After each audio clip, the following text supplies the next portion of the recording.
गुजरी सहित आसपास के ग्रामीण क्षेत्रों में मंगलवार रात करीब 10 बजे से झमाझम बारिश का दौर शुरू हुआ। करीब 3 घंटे तक बारिश तेज होती रही, जिसके बाद रात्रि में ही करीब 1 घंटे बाद काकड़ खून नदी उफान पर आ गई। नदी उफान पर आने से आसपास के गांव में तबाही मच गई। रात्रि में ही लोगों में डर सा माहौल हो गया था। कई घरों में नदी का पानी घुस गया। कारम बांध फूटने के वक्त जो ग्रामीण क्षेत्रों के लोगों में डर का माहौल था, वैसा ही डर का माहौल दूसरी बार देखने को मिला। सुबह उठकर देखा तो एक मैजिक नदी में बह गया, तो कई बिजली के खंभे गिरे पड़े दिखे।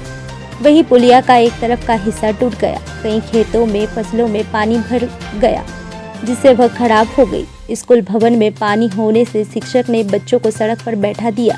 घटना की जानकारी लगते ही सुबह क्षेत्रीय विधायक पांचूलाल मेड़ा, पटवारी, सचिव घटनास्थल पहुंचे और पंचनामा बनाया गया। विधायक द्वारा पिपलाज, पंचघाटी, तातापानी में जो नुकसान हुआ है उसे लेकर अधिकारियों को सभी किसानों का पंचनामा बनाकर मुआवजा दिलाने की बात कही गई। वहीं गुजरी नागदा रोड के भाडोरपुरा पर बनी पुलिया का एक तरफ का हिस्सा भी क्षतिग्रस्त हो गया, जिसके कारण पुलिया टूटने की आशंका बनी हुई है। वहीं नदी का पूरा मलबा सड़क पर आ गया। करीब 4 किलोमीटर तक सड़क पर नदी के बड़े बड़े पत्थर और कीचड़ होने से पूरी तरह से आवागमन बंद हो गया। नदी के तेज बहाव के कारण कई घरों में पानी घुस गया, साथ ही बिजली के खंभे भी गिर गए, जिसके कारण गांव में बिजली भी बंद हो गई है। वहीं कई स्थानों पर 3-4 पुलिया भी क्षतिग्रस्त हो गई।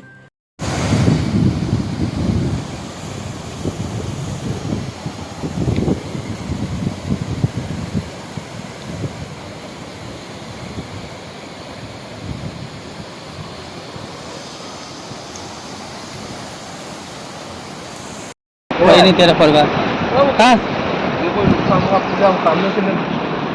बताओ। पूरी पूल आप देख सकते हैं, पूरी पुलिया टूट गई है।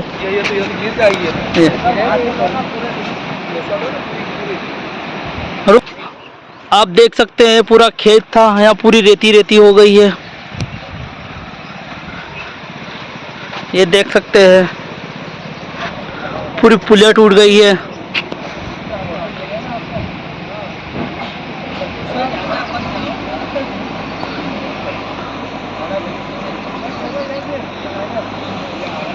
विधायक साहब जी, ये 2 साल में रोड का निर्माण हुआ था और इसकी हालत ये है कि सरिये भी निकलने लग गए। और आपकी विधानसभा में का क्षेत्र है, पर यहाँ पर तो भ्रष्टाचार चरम सीमाएं उलांघ दी है। इस विषय में क्या कहना है? ठेकेदार ने भी, कंपनी ने बनाया, बहुत घटिया किस्म का बनाया। पहले भी हमने शिकायत करी थी माननीय कलेक्टर साहब को कि रोड खराब बन रहा है।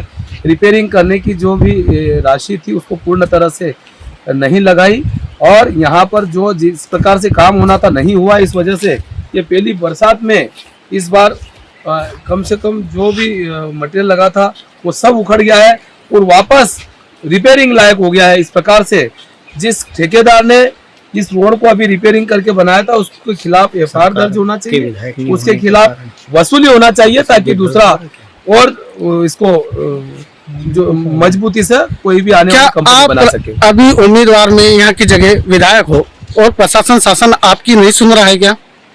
कहीं न कहीं पक्षपात मेरे साथ भी चल तो रहा है, क्योंकि आगे अभी देखा जाए कि बिजली के बीजेपी की सरकार इस वजह से मेरे साथ बार बार मैं विधानसभा में भी इस बात को उठाता हूं, पर इस बात पर मेरे आदिवासी क्षेत्रों में या जहां पर भी सामान्य किसान हो, अन्य क्षेत्रों की जो बातें विधानसभा में उठाता हूं, कहीं न कहीं हम कांग्रेसी विधायक होने के नाते अन्य सभी कांग्रेसी विधायकों के साथ हमारे साथ विधानसभा में पक्षपात। आपकी विधानसभा में यहाँ पे भी जो घटिया निर्माण किया, हमने लिखित में दिया था कि ये घटिया निर्माण हो रहा है, इनकी क्वालिटी कंट्रोल में जांच होना चाहिए, पर विभागीय कोई जांच नहीं करी।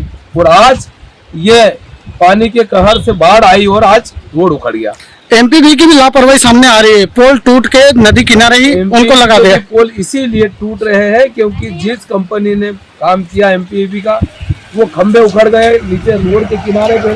आज लोग 2 दिन से अंधेरे में रहने के लिए विवश हो गए हैं। बार बार खंभे उखड़ जाते हैं, तार टूट जाते, इस प्रकार से यहाँ पे और अन्य गाँवों में भी इसी प्रकार की घटनाएं घट चुकी है, पर एमपीवी विभाग भी इस ओर ध्यान नहीं दे रहा है। और ऐसे ठेकेदारों से काम कराना चाहिए, ऐसी कंपनी से जो स्थायी रूप से कम 15 से 20 साल तक तार और पोल लगे रहे, जिससे लोगों को सुविधा मिले।